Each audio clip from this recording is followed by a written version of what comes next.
अस्सलाम वालेकुम, मेरा नाम तौफीक है और आप हमारा यूट्यूब चैनल देख रहे हो। आज के इस वीडियो में कतर में चलते हैं। कतर में आपको कैसे जॉब मिलेगी, क्या रिक्वायरमेंट रहती है, क्या एक्सपीरियंस चाहिए होता है, कौन कौन से डॉक्यूमेंट्स आपके चाहिए होते हैं, कैसे आपको यहाँ पे वीज़ा मिलेगा। तो यहाँ पे ये सारी डिटेल हम यहाँ पे कवर करेंगे। और मैंने अपने चैनल के ऊपर ये सीरीज़ चलाई हुई है, come to UAE, come to Bahrain, come to Saudi Arabia, come to Luxembourg, come to Canada. तो ये बहुत हिट भी हो रही है और आप लोग बड़ा सपोर्ट कर रहे हो। इसमें सारी डिटेल्स मौजूद रहती है। हर एक कंट्री के अंदर हम जाएंगे, देखेंगे कि इस कंट्री का निज़ाम क्या है, क्या सिस्टम है, जॉब्स कैसे प्रोवाइड करती है, कैसे वीज़ा प्रोवाइड करती है, स्टडी वीज़ा देती है नहीं देती है, स्कॉलरशिप कैसे मिलेगी। तो ऑल डिटेल्स इन वीडियोज़ के अंदर होती है। कतर एक वेस्ट एशिया कंट्री में मौजूद है और ये दुनिया की सेफेस्ट कंट्री है। दुनिया में इससे कोई सेफ कंट्री मौजूद नहीं है।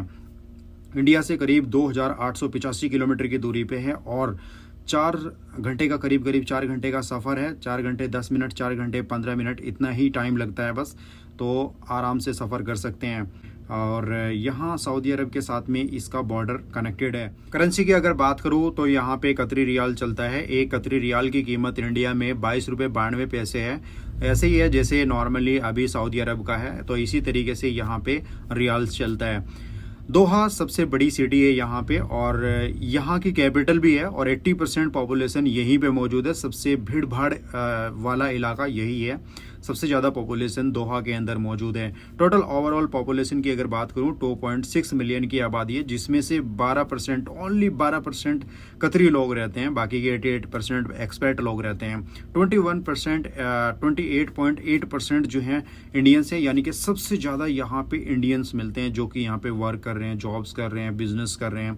एंड 12.5% बांग्लादेशी है, 4.7% पाकिस्तानी एंड 4.35% जो हैं वो श्रीलंका के लोग रहते हैं। बाकी के अदर्स लोग रहते हैं यहाँ पे। कतर ने फीफा वर्ल्ड कप होस्ट किया था 2022 में और लोगों को बताया कि हम भी कहीं पे स्टैंड करते हैं। कि एक एयरलाइंस है Qatar Airways, outstanding service offer करती है भाई आप लोगों को। अगर आप कतर को विजिट करते हैं तो ये 4 मेजर प्लेस हैं, 4-5 जो प्लेस हैं इनको आप जरूर विजिट कीजिएगा। मजा आएगा घूम के और आपको बहुत खूबसूरत भी लगेंगी। नंबर 1 है सोक वाकिफ, दोहा में मौजूद है। ट्रेडिशनल मार्केट मिलेगी और यहाँ पे शॉपिंग मॉल्स और shopping selling spicy perfume clothings and handicrafts, ये सारी चीज़ें आपको यहाँ ट्रेडिशनल मार्केट के अंदर मिल जाएंगी। दूसरा है म्यूजियम ऑफ इस्लामिक आर्ट, बहुत अच्छा है। और तीसरा है काटरा कल्चरल विलेज, ये भी बड़ा ज़बरदस्त है। यहाँ पे लोग ज़्यादातर घूमने आते हैं। करीब 100 कंट्री से भी ज़्यादा लोग यहाँ पे घूमने आते हैं। और चौथे नंबर पे आता है यहाँ पे द पर्ल कतर, ये मैन मेड आइसलैंड है और अच्छा है, लग्जरियस डेस्टिनेशन है यहाँ कतर के अंदर। Restaurant, hotels and home, beautiful मरीनाज and beaches यहाँ पे आपको देखने को मिलेगी। अगर आप डेजर्ट सफारी का शौक रखते हैं तो भैया आ जाइए यहाँ पे, मोस्ट वेलकम। क्योंकि बहुत सारे लोग यहाँ सऊदी अरब से भी आते हैं। सऊदी सिटीजन्स के लिए यहाँ पे कोई वीज़े की ज़रूरत नहीं होती है कतर के अंदर एंटर होने के लिए, just because of Saudi Arabia is the part of the gulf corporation council. चलिए अब थोड़ा सा और आगे बढ़ते हैं। यहाँ पे बहुत सारी जॉब्स अवेलेबल हैं। अगर यहाँ पे जॉब करना चाहते हैं आप, अगर स्किल्ड पर्सन हैं या फिर अनस्किल्ड हैं, लेबर में, हेल्पर में, तो यहाँ पे आपके लिए बहुत सारी जॉब्स अवेलेबल हैं। अगर आप प्रोफेशनल्स हैं तो प्रोफेशनल्स में भी आपको बहुत सारी जॉब्स यहाँ पे मिल जाएगी, चाहे वो मेल हो फीमेल हो। फीमेल के लिए भी बहुत सारी जॉब्स अवेलेबल हैं, जैसे ब्यूटिशियन हो गया, नर्स हो गया एंड टीचिंग के लिए भी यहाँ पे फीमेल के लिए बहुत सारी जॉब्स अवेलेबल हैं। अगर आपने यहाँ पे इलेक्ट्रीशियन का काम किया हुआ है तो वो भी आप यहाँ पे बहुत सारा वर्क यहाँ पे अवेलेबल है। क्योंकि अगर आप देखोगे यहाँ पे तो भाई ओनली 12% ही यहाँ के लोकल लोग हैं, बाकी के 88% जो हैं वो एक्सपर्ट ही वर्क करते हैं यहाँ पे। तो अपॉर्चुनिटी तो बहुत है आप लोगों के लिए यहाँ पे, चाहे आप सिविल इंजीनियर हो, आईटी इंजीनियर हो या फिर mechanical engineer, civil engineer, petroleum engineer, सबके लिए जॉब्स अवेलेबल हैं। चलिए अब मैं बात कर लेता हूँ यहाँ पे एजुकेशन की। आप अपना जो प्रोफेशन है आपका, जो आपने डिग्री किया हुआ है, तो रिलेटेड फील्ड के अंदर आपके पास में डिग्री या सर्टिफिकेट या फिर कोई आपने डिप्लोमा किया हुआ तो वो आपके पास में होना चाहिए। चाहे वो ग्रेजुएशन हो आपके पास में या फिर पोस्ट ग्रेजुएशन हो, तो उस फील्ड के मुताबिक आपको डिग्री होनी चाहिए और उसमें आपका एक्सपीरियंस भी होना चाहिए, एटलीस्ट 1 ईयर या 2 ईयर का। क्योंकि उसी हिसाब से फिर आपकी जो सैलरी होती है वो आपको ऑफर होती है।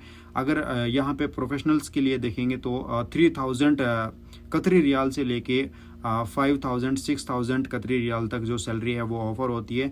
बेस प्राइस इन्होंने जो रखा हुआ है, जैसे ब्लू कलर्स की जो जॉब्स हो गई, यहाँ पे ड्राइवर्स हो गए, यहाँ पे पेंटर कारपेंटर, तो यहाँ पे बेस प्राइस जो यहाँ की गवर्नमेंट ने रखा हुआ है वो 1800 कतरी रियाल है। चलिए बात कर लेता हूँ यहाँ पे वीज़ा के बारे में। वीज़ा आपको 4-5 तरीके के जो वीज़ा होते हैं वो प्रोवाइड करते हैं। नंबर 1 वर्क वीज़ा प्रोवाइड करते हैं, यानी कि जो कंपनी होती है, कंपनी आपको वर्क वीज़ा देती है और यहाँ पे आके फिर जॉब करते हैं आप लोग। दूसरा विजिट वीज़ा है। विजिट वीज़ा आपको शॉर्ट ट्रिप के लिए अगर आप आते हैं यहाँ पे। और बिज़नेस वीज़ा, ये बिज़नेस करने वाले लोगों के लिए है बिज़नेस वीज़ा। फैमिली वीज़ा आपको प्रोवाइड कर देते हैं। ऑन अराइवल वीज़ा है इंडियंस के लिए, 30 डेज शॉर्ट ट्रिप एंजॉय कर सकते हैं। पाकिस्तानीज़ के लिए ये अवेलेबल नहीं है, क्योंकि ये पहले था, पाकिस्तानियों ने यहाँ पे कुछ समझ रहे हो, यहाँ की पॉलिसी के हिसाब से अच्छा काम नहीं किया, तो उनके लिए ये बैन कर दिया है फिर। तो ये वीज़ा उनके लिए अवेलेबल नहीं है, इंडियंस के लिए अवेलेबल है। 30 डेज़ के लिए यहाँ पे शॉर्ट ट्रिप आप एंजॉय कर सकते हैं। हाँ, एक ध्यान रखिएगा, आप इन वीज़ा में वर्क वीज़ा को छोड़ के अगर किसी दूसरे वीज़ा पे आप यहाँ पे आते हैं और यहाँ पे आप वर्क करना स्टार्ट करते हैं, जॉब करना स्टार्ट करते हैं, तो आपको यहाँ की गवर्नमेंट के मुताबिक यहाँ पे फ़ाइन पड़ सकता है आप लोगों को, अगर काम करते हुए पकड़े गए आप लोग यहाँ पे, क्योंकि काम जो है यहाँ पे वर्क वीज़ा पे ही हो सकता है।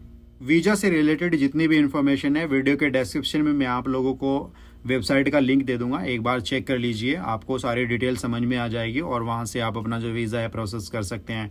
अगर आप यहां पे जॉब करना चाहते हैं, आपको कौन कौन से डॉक्यूमेंट्स कैरी करने होंगे, आपके पास में आपका रिज्यूमे होना चाहिए। रिज्यूमे में अच्छी स्किल्स आप ऐड करें, सॉफ्ट स्किल्स और टेक्निकल स्किल, ताकि जल्दी से शॉर्ट लिस्टेड हो और ATS फ्रेंडली हो। उसके अंदर एक चीज़ हाईलाइट ज़रूर कीजिएगा, अगर आपको थोड़ी बहुत भी अरबिक आती है, उसमें आप अरबिक लैंग्वेज को थोड़ा सा हाईलाइट कीजिए, क्योंकि अरबिक को थोड़ा सा प्रीफर करते हैं, क्योंकि यहाँ की जो नेटिव लैंग्वेज है वो अरबिक है। कवर लेटर आपके पास में होना चाहिए, एजुकेशनल डॉक्यूमेंट्स कैरी कर लीजिए, experience letter and national ID proof NOC आप कैरी कर लीजिए, एंड 5 फोटोग्राफ आप कैरी कीजिएगा। ये आपके मेडिकल एंड वीज़ा में दोनों में काम आएंगे। यहाँ पे जब आपका ID बनता है तब भी ये आपका काम आएगा। चले थोड़ा सा और आगे चलते हैं। ये 3-4 वेबसाइट मैं आप लोगों को बता देता हूँ, जिनसे आप अपने क्वालिफिकेशन के हिसाब से जॉब सर्च कर सकते हैं। qatarliving.com, दूसरा है jobinqatar.org एंड तीसरा है यहाँ पे qatarhiring.com। ये 3-4 वेबसाइट्स हैं जिन पे आप अपनी क्वालिफिकेशन के हिसाब से जॉब सर्च कर सकते हैं। और भी 1-2 वेबसाइट का लिंक जो है मैं वीडियो के डिस्क्रिप्शन में दे दूंगा आप लोगों को, वहाँ पे जाके आप क्लिक करके अपनी क्वालिफिकेशन के हिसाब से जॉब सर्च कीजिए। कोशिश रहेगी कि जल्दी से जल्दी इंशाल्लाह आप लोगों को जॉब मिल जाएगी। अगर आप चाहते हैं कि हम आप लोगों की हेल्प करें, तो डेफिनेटली मैं वीडियो के डिस्क्रिप्शन में आप लोगों को Facebook link, Instagram link and email ID मैं आप लोगों को प्रोवाइड कर दूंगा। आप हमारे साथ में भी राब्ता कर सकते हैं, बिल्कुल फ्री ऑफ कॉस्ट है, कोई चार्जेस नहीं है। हम कोशिश करेंगे इंशाल्लाह आप लोगों को कि जल्दी से जल्दी आप लोगों की जॉब लग जाए। आपको वीडियो अच्छा लगा तो वीडियो को लाइक कर दीजिए, शेयर कीजिए अपने दोस्तों के साथ में और चैनल को जरूर सब्सक्राइब कर लीजिए। मिलते हैं दूसरे वीडियो में। टाटा, टेक केयर, बाय, अल्लाह हाफिज़।